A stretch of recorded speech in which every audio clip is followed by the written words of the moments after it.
Are you thinking about turning your home into a rental property? In this video, I'm sharing important landlord tips for successfully renting out your home for the first time. There's a lot to consider and to do before you ever hand over the keys to the tenant. So let's get into it.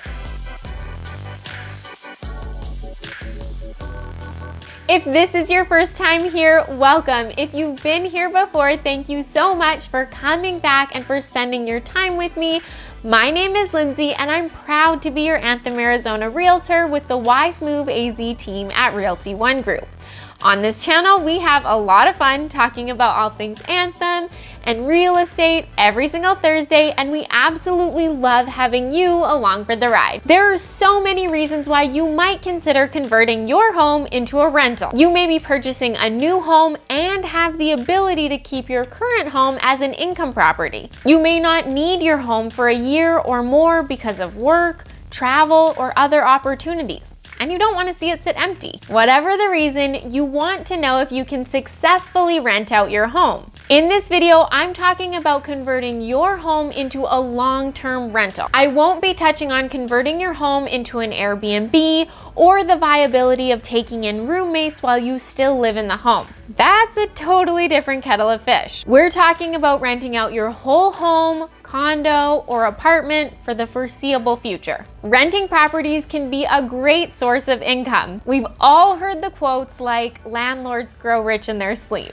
The thought of owning a rental property on the surface may seem glamorous, lucrative, or easy.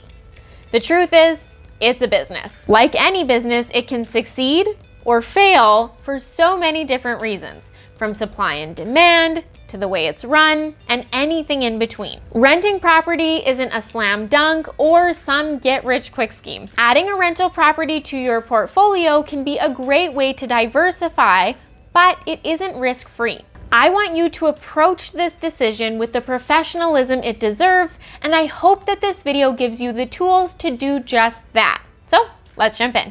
Tip number 1, confirm your ability to rent. It would really suck to get too far down the road of converting your home to a rental just to find out you aren't allowed to rent it. First things first, confirm that you're able to rent your home and if there are any restrictions. If your property is located within a homeowners association, I want you to read the CC&Rs. If you want more information on HOAs, click to watch this video. The HOA may have rules around renting your property, including minimum terms, registering your home as a rental, and more. Additionally, if you have a mortgage on the property, you may need to review your loan documents and advise the lender accordingly. Lastly, are there any city or county bylaws that come into play? For example, do you need to register your property as a rental with the county? If you're in Arizona, like us, the answer is yes, because, well, it's the law. Anyways, make sure you know the rules about renting your property before you go any further. Tip number 2,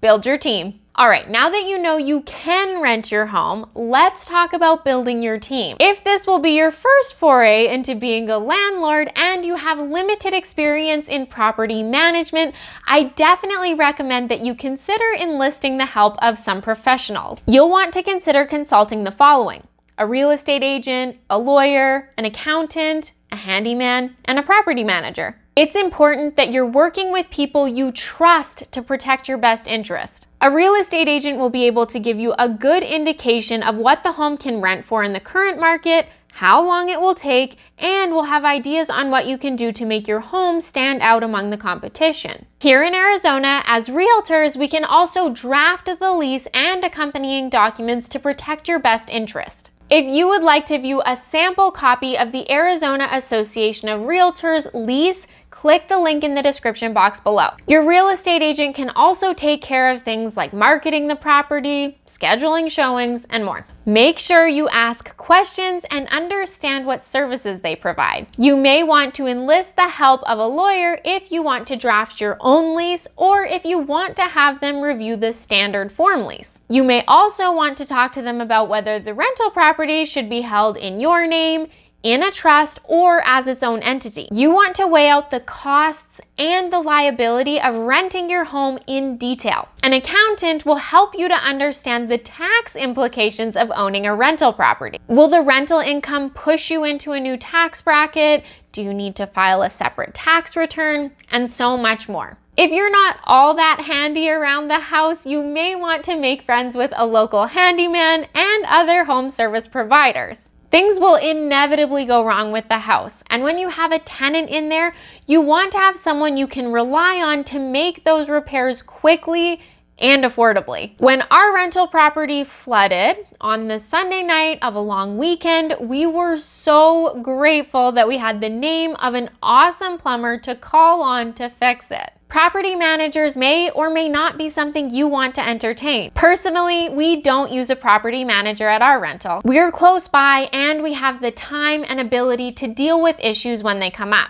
That being said, if you have no interest in managing the property, you don't have time, or if you'll be living far away from your rental, I strongly recommend that you consider hiring a property manager. Some property managers are full service, i.e. you may not need the other professionals that we've listed in this video, while others offer more a la carte services. If you're going to hire a property manager, do your research, price them out, know what's included, and get really comfortable with everything before you sign. Tip number 3, ensure financial viability. Chances are you're renting out your property because you want to turn a profit, or at least break even. I don't want to make assumptions for you, but I don't want to be losing money when I rent out one of our properties.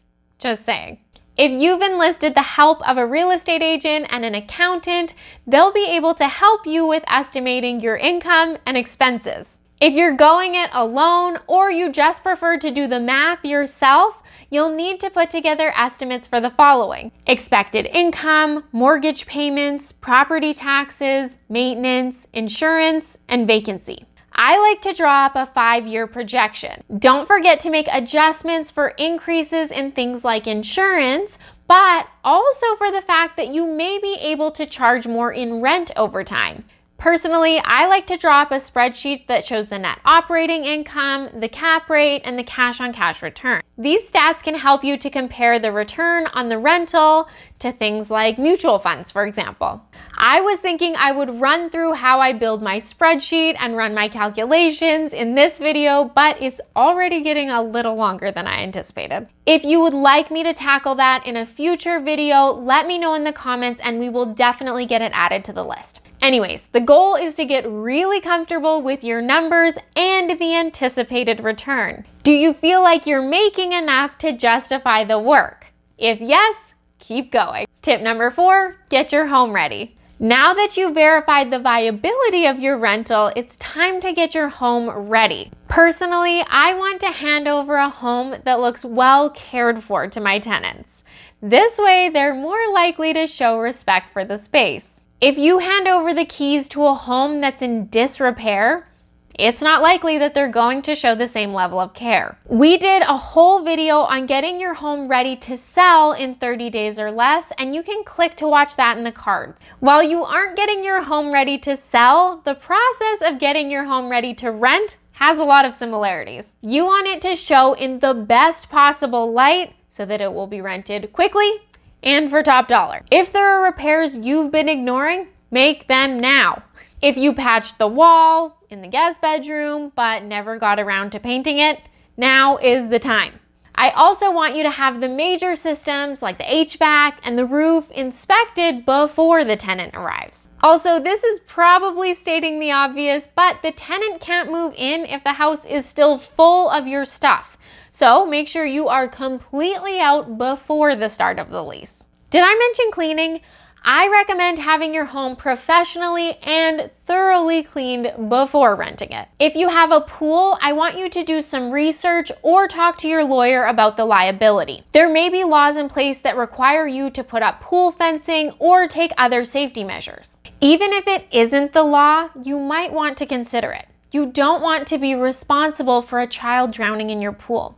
Anyways, I really encourage you to watch the video I mentioned previously because it goes through everything you need to do in detail and includes a printable checklist. Tip number 5, plan for processing applicants. Now that your home is ready, you can officially go live with your rental listing. Congratulations. It's all smooth sailing from here, right? Almost. Before you get too excited, we need to come up with a plan for processing applicants. With any luck at all, you'll go live with your rental listing and you'll receive several applications from people who want to rent your home. It's really important that you come up with a system that will be applied fairly and consistently to all applicants. It's illegal for you to discriminate in connection with housing because of an individual's race, color, religion, sex, national origin, familial status, or physical or mental disability. If you don't have a standardized system, you could be discriminating, whether you meant to or not.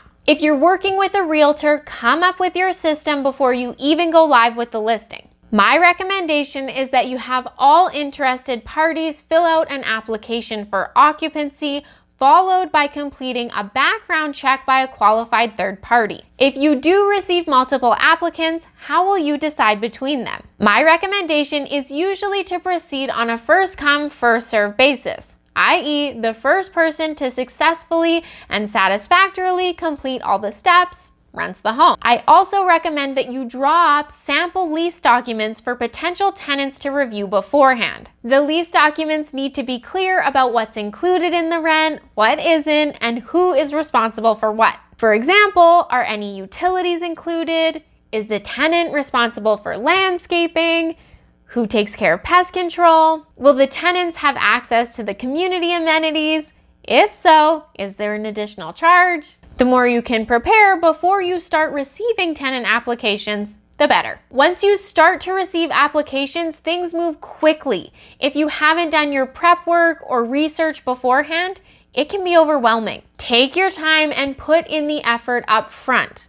It's worth it. So there you have it. Will you be converting your home into a rental soon? If you'd like to grab a sample copy of the Arizona Association of Realtors lease, click the link in the description box below. If you're thinking about converting your Anthem home into a rental and you'd like our help getting it ready, bringing it to market, and drafting all of the necessary paperwork, send us an email at team@wisemoveaz.com. If you found this video helpful, let me know by hitting that like button and subscribing to our channel. Lastly, if you want to watch that video I mentioned earlier about getting your home ready to list in 30 days or less, click up top. Or if you'd like to tackle some DIY home improvement projects to make your home stand out from the competition, click to watch this video on the bottom. Enjoy those, and I'll see you next Thursday.